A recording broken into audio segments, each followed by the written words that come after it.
ఇక్కడ కీర్తన 3 మనం చూసుకున్నట్లయితే దావీదు గారు దేవునికి ప్రార్థిస్తూ రాస్తున్నటువంటి కీర్తన. అదేవిధంగా ఈ 150 కీర్తనలలో దావీదు రచించినటువంటి ఫస్ట్ కీర్తన. ఇంకోటి దావీదు తన వ్యక్తిగత నష్టాన్ని మరియు దుఃఖాన్ని వ్యక్తిపరుస్తూ రచించినటువంటి పద్యంగా మనం చూస్తూ వస్తున్నాము. అదేవిధంగా తన కుమారుడి నుండి అబ్షలోము తన కుమారుడి నుండి పారిపోయినప్పుడు అప్పుడు రచించినటువంటి కీర్తన. ఇది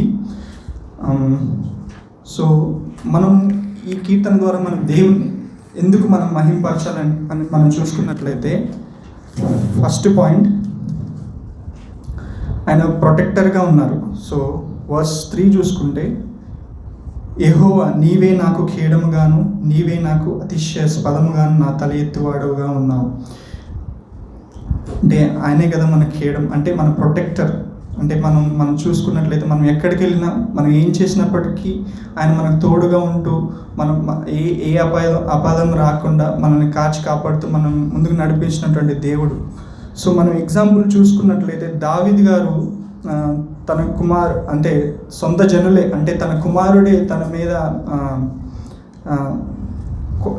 తన సింహాసాన్ని ఆశపడుతున్నప్పుడు, ఇంకా చంపాలని చెప్పేసి వెంటాడుతున్నప్పుడు దావీదు గారు దేవునిపైనే విశ్వాసం నుంచి ముందుకెళ్ళినప్పుడు దేవుడు తనకి ప్రొటెక్టర్గా ఉన్నాడని మనం చూస్తూ వస్తున్నాం. అందుని బట్టి మనం దేవుని ఆరాధించేవారుగా మనం ఉండాలి. అదేవిధంగా సెకండ్ పాయింట్ మనం చూసుకున్నట్లయితే,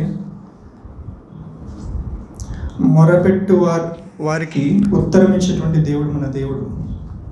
వర్స్ 4 చూసుకున్నట్లయితే, ఎలుగెత్తి నేను యెహోవాకు మొరపెట్టినప్పుడు ఆయన తన పరిశుద్ధ పర్వతము నుండి నాకు ఉత్తరం ఇచ్చును. అంతే కదండి, మన జీవితాల్లో మనం ఎన్నో అంటే ప్రార్థిస్తూ వస్తున్నప్పుడు కూడా మనకి జవాబు దొరికినప్పుడు మనం కృంగిన వేళ ఆ టైంలో కూడా మనం ఒక్కోసారి లేట్ అవ్వచ్చు, కానీ తప్పకుండా దేవుడు మనకి ఉత్తరం ఇస్తాడండి. తప్పకుండా మన ప్రార్థన ఆలకించి తప్పకుండా మనకి జవాబు ఇచ్చేటువంటి దేవుడిగా మనం చూస్తూ వస్తున్నాము. ఇక్కడ ఎగ్జాంపుల్గా మనం చూసుకున్నట్లయితే హానా గారి జీవితంలో దేవుడు ఎంతో గొప్ప మేలు చేస్తూ వస్తూ ఉంటాడు. అంటే తన జీవితంలో పిల్లలు లేరని చెప్పేసి దేవుని ఎదుట ప్రార్థిస్తూ ఏడుస్తూ ప్రార్థించినప్పుడు తనకి తోడుగా ఉండి తన ప్రార్థన ఆలకించి దేవుడు తనకి కుమారుడు అనుగ్రహించడం మనం చూస్తాం. అందుని బట్టి మనం దేవుడిని ఆరాధించేవారుగా మనం ఉండాలి. థర్డ్ పాయింట్ చూసుకుంటే, రక్షించేటువంటి దేవుడు మన దేవుడు. 7th వర్స్, యెహోవా లెమ్ము నా దేవ నన్ను రక్షింపుము, నా శత్రులందరి దవడెముక మీద కొట్టువాడవు నీవే, దుష్టుల పళ్ళు విరగొట్టువాడవు నీవే. మనం రక్షించేటువంటి దేవుడు కదండి మన దేవుడు.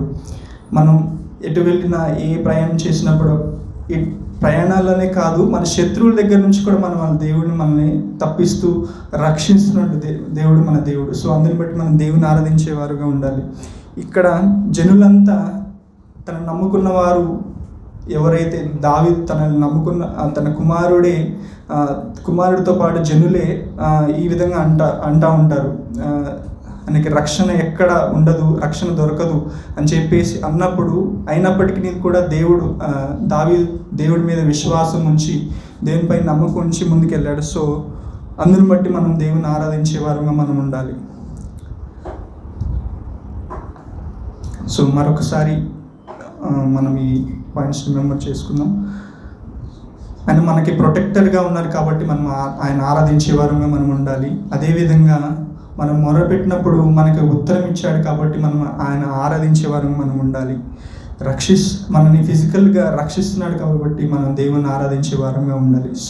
ఇందుని బట్టి ఈ పాయింట్స్ని బట్టి మనం కూడా మన జీవితాల్లో దేవుడు చేసినటువంటి గొప్ప కార్యాన్ని తలంచుకుంటూ మనం కూడా దేవునికి కృతజ్ఞతాస్తుతులు చెల్లించుకుంటూ దేవుని నామాన్ని మహింపడదాం.